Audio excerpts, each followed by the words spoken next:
Let me praise you, Lord. Let me bless your holy name. Let me worship you, Lord. Let me dance for you. Come on, Brian. Yekanguhimase nguhicyubahiro erega manura bikwiriye kangushime mana dutarame dutarame aye dutaramira imana aye dutarame dutarame aye tubyinira uhoraho. Ndabizi neza yuko buri muntu wese bamubwiye ngo iki kintu cyanezeza Imana yagikora. Umuntu wese waremwe n'Imana yakwifuza kwinezeza. Uri umuntu ushaka kunezeza Imana, wafata kwikorera nk'amahirwe kuruta kumva yuko umutware gushizeho. Abatari bahari inkuru twasomye yavuga ngo hari umuntu wari ugiye kujya kure mu rugendo, ngo arangije ahamagara abagaragu be, ngo arangije abaha italanto, umwe amuha 5, undi amuha 2, undi amuha 1. ngo arangije aragenda, ntabwo yigeze ababwira ngo nimugende mubigenze gutya.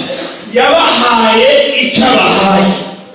Hanyuma bamwe uwahawe 5 n'uwahawe 2 babonye icyo umwami wabo abahaye, bagifata nk'amahirwe abahaye yo kugira ngo bakigenze. Yesu ashimwe cyane. Hanyuma undi wa nyuma ariwe wahawe imwe ngo ayihawe abibona nk'umutego atezwe. Yesu ashimwe cyane. Abibona ngira ngo murabizi ko mu muco w'abantu harimo gutegana ibitego. Yesu ashimwe cyane. Umuntu akakubwira ijambo ariko ari umutego guteze kugira ngo ugire ute. Uyu rero umurongo wa 24 aravuga ngo reka masomo.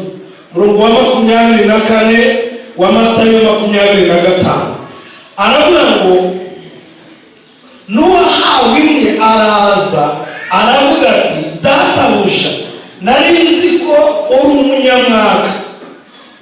Urabyumva? Icyo ni ikintu yahise atekereza. Bamuhaye umwami we amuhaye italanto, aratekereza aravuga ati arimo yakira gutya. Abati uyu muntu ndamuzi ko ari umunyamwaka.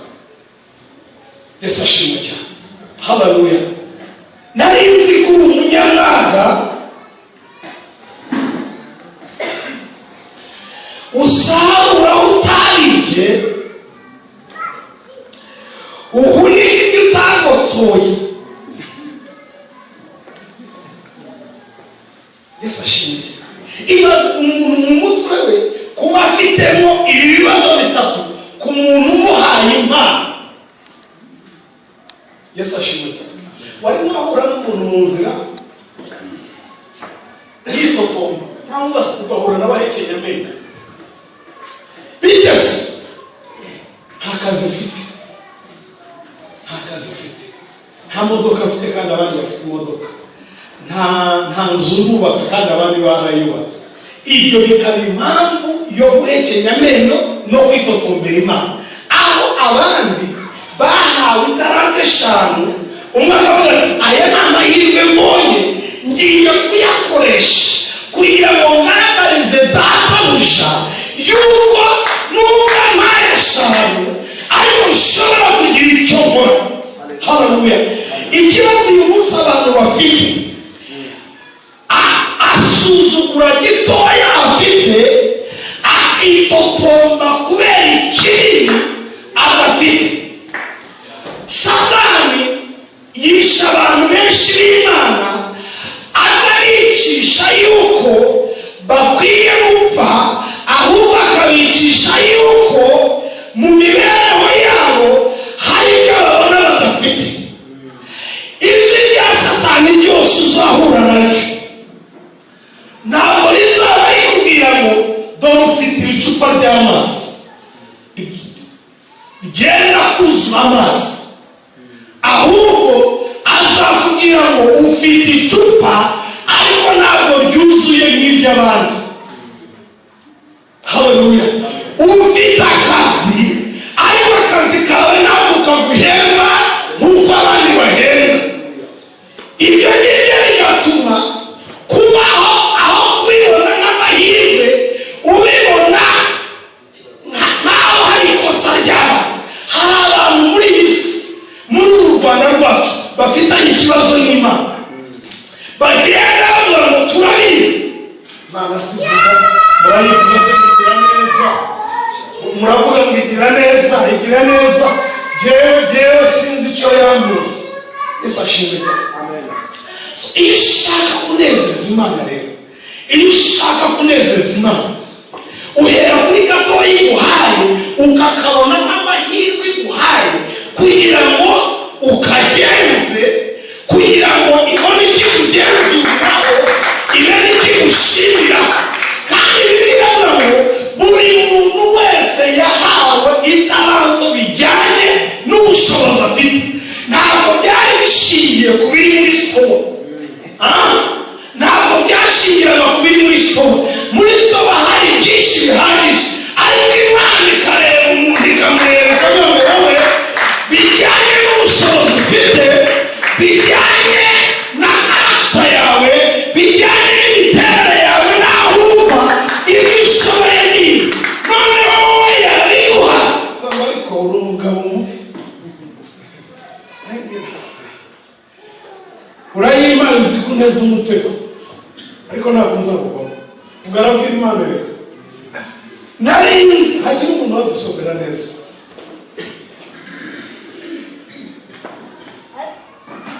Makumyabiri na kane. Nuwahawe umwe araza aravuga ati, databuja, nari nzi ko uri umunyamwaga. Nari nzi ko uri umunyamwaga. Gusarura utabibye.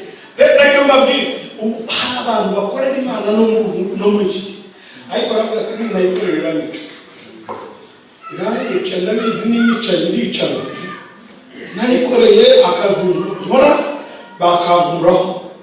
Ibyo ngibyo akaba ari ibyo afite mu mutwe we, akajya muri korali akaririmba, ariko mu by'ukuri ntabwo akorera Imana nko kwiramya, ahubwo arayikorera nko kwirwanaho.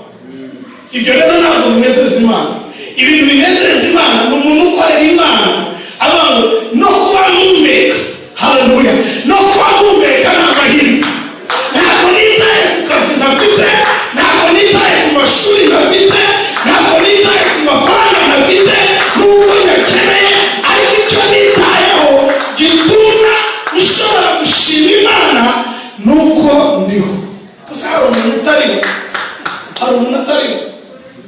Umugani aravuga ngo intare ipfuye irutwa n'isazi. Isazi murayizi? Intare yapfuye burya ibirutwa n'isazi ikiri nzima, kuko isazi ikiri nzima ntiwamenya ejo yahinduka intare. Nicyo bishatse kuvuga. Haleluya. Hanyuma rero icyo nshaka kuvuga, bana b'Imana, bana b'Imana, Banyarwanda, Banyarwandakazi, niko bivugwa. Menya yuko ufite impamvu yo kugenza ubuzima bwawe. Yesu ashimwe cyane. Ufite impamvu yo gufata kubaho kwawe ukabibona nk'amahirwe. Aho ngize amahirwe niho nabyutse mu gitondo usanga ni muzima. Nabyutse nari nsinziriye, ngiye kubyuka mu gitondo usanga ndacyahumeka, usanga n'ibisaba bomboni, usanga n'ingingo zanjye numva ziracyari nzima. Hanyuma rero ayo ni amahirwe ngize. Haleluya. Aya ni amahirwe ngize. Hari abantu babona kubaho bakabibona nk'umusaraba, bakaba bihanganiye kubaho. Ariko reka nkubwire, ukeneye kugera ahantu, niba ushaka kunezeza Imana, hano hari abantu bashaka kunezeza Imana, wumva wifuza kunezeza Imana. Yesu ashimwe cyane. Haleluya. Reka nsome uyu murongo muri Petero wa 2.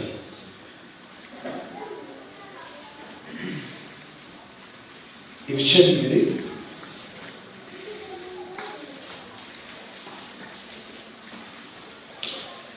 Haleluya. Nuwa mbere, Petero wa mbere, ibice 2, ndashaka umurongo wa 9. Hagize umuntu wagezeyo. ariko mwebweho muri ubwoko bwatoranijwe, abatambyi b'ubwami, ishyanga ryera, abantu Imana yaronse. Muhagaze. Ariko mwebweho muri abantu batoranyijwe, ishyanga ryera, abantu Imana yarose. Hanyuma rero ndashaka kugira ngo tujye ku mpamvu y'ibyo byose. Radio Koma kugira ngo bigende gute? Kugira ngo mwamamaze ishimwe ry'Abahamagaye, ikabakura mu mwijima, ikabageza mu mucyo wayo w'itangaza. Hanyuma rero umva, reka mbabwire, niba ushaka kubaho ubuzima bunejeje Imana, bumuntu kwanza ufata ukubayeho nk'amahirwe, we gufata ukubayeho nk'ikigeragezo, we gufata ukubayeho nk'umutego watezwe n'Imana. Uyu muntu afite amasomo menshi yigisha ibitekerezo byawe. Ndabizi ko uri umunyamwaka, ninakuzanira icyacumi akazi karagenda, ukakizana Imana ikacyakira itakwishimiye. Ninamukorera, njyewe narababwiye, hari abantu benshi umuntu azakavuga ati rero kugira ngo nkorere Imana nakoze business yapfa, muri iki kirapfa, Imana imbwira kuyikorera nanga, imaze kunshishikiriza imbujije ibintu byose, ndangije ndaza nayikorera. Yego nabwo wayikorera, ariko nta kintu ntekereza ko ari cyiza kuruta gukorera Imana n'umutima ushaka akagukoza ikibi. Haleluya. Yesu yaravuze ngo igituma Data nkunda ngo nuko nta n'ubuzima bwanjye k'ubushake nshobora kubutanga, nshobora kureka, ariko igituma Data nkunda ntabwo ari uko mbikora bihasa. Reka mbabwire, dukeneye kugera ahantu haho iyi Mana tutayifata n'umwanzi uri hariya. Hari abantu bazi Imana ngo nawe ari ikintu kiri hariya kimurikire gishaka kuba kijose, bakaba bazi ko babeshejeho nuko bakoze ibyo ishaka. Kandi reka mbabwire, ikintu cyitwa gukorera Imana byari bihenze cyane, byasabaga ibintu byinshi cyane kugira ngo umuntu ahagarare imbere y'Imana. Ngo bajyagayo rimwe mu mwaka, ubwo ni mu isezerano rya kera, rimwe mu mwaka nabwo hakajyayo umuntu umwe. Uwo muntu umwe iyo yajyaga kujyayo yamaraga igihe nawe yitegura, yamara kwitegura ngo yajya kujya ahera ngo bakamuzirika umugozi ku kuguru.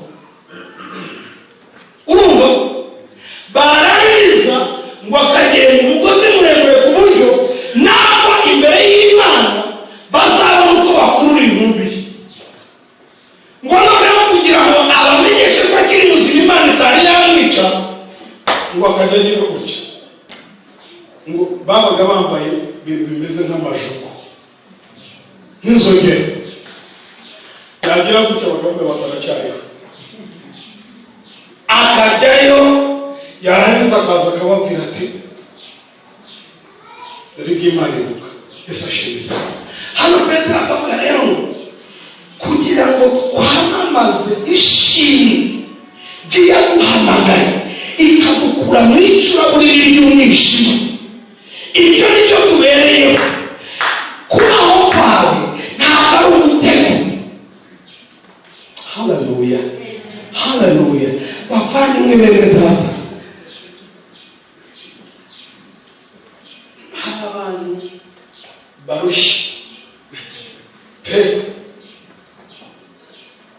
umuntu yumva akumva kuba yaje hano mu nzu y'Imana ni ukuyitinya kugira ngo utamwica. Buriya hari ibintu bibiri, gutinya no kubaha ni ibintu bitandukanye. Hari ukubaha Imana ariko hari no kuyitinya. Yesu ashimwe cyane. Ikintu rero ushaka kubwira ni ukugira ngo ube umuntu. Niba ushaka kuba umuntu ukora ku mutima w'Imana, ni ukugira ngo ube umuntu ukorera Imana, uvuga ngo ni amahirwe nkawe, mbonye amahirwe yo gukorera Imana, mbonye amahirwe yo kuramya Imana. Kera ntabwo byari byemewe,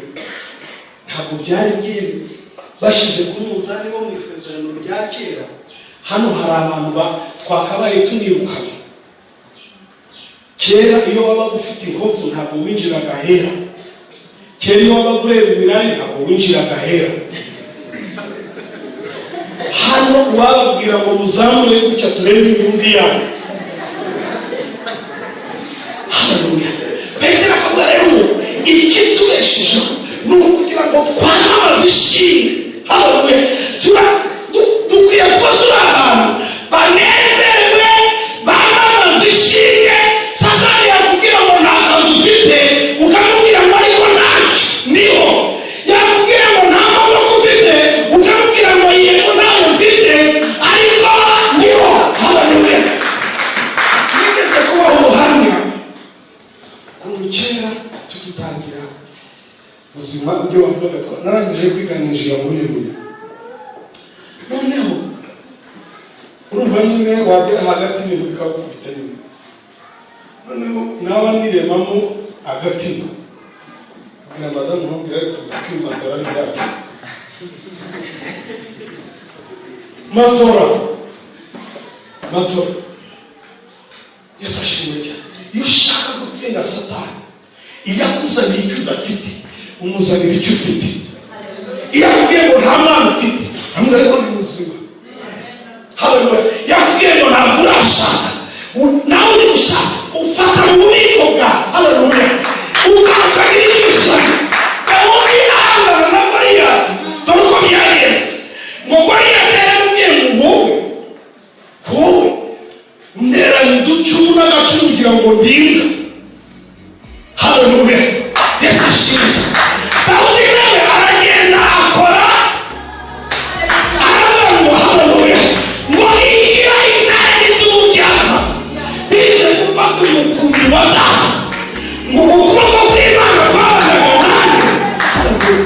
Satani nakuzanira ibyo udafite, muzanira ibyo ufite kandi uzamutsinda. Rekera kugenda witotomba, rekera kugenda ukubita urutoki ku rundi, rekera kugenda uhekenya amenyo. Ufite impamvu yo gushimira, ufite impamvu yo gukorera Imana, ufite impamvu yo kwamamaza ishimwe.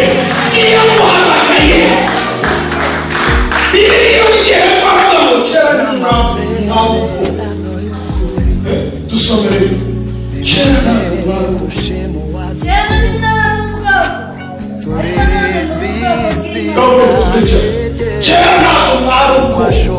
ariko none haleluya, kubera uwanguwo mahinzu yako ni ntabwo ubwoko busanzwe, ubwoko bwiza. Adahaguruke twese ufate umuntu mu kiganza mwegeranye, nurangiza umuhesha umugisha. Umwami Yesu abadukunda. Data mu izina rya Yesu ndagushimye kandi ndaguhimbaza n'icyubahiro. Mu izina rya Kristo Yesu ndagushimira ko wabanye natwe kandi utworohereza. Komeza gufasha ubwoko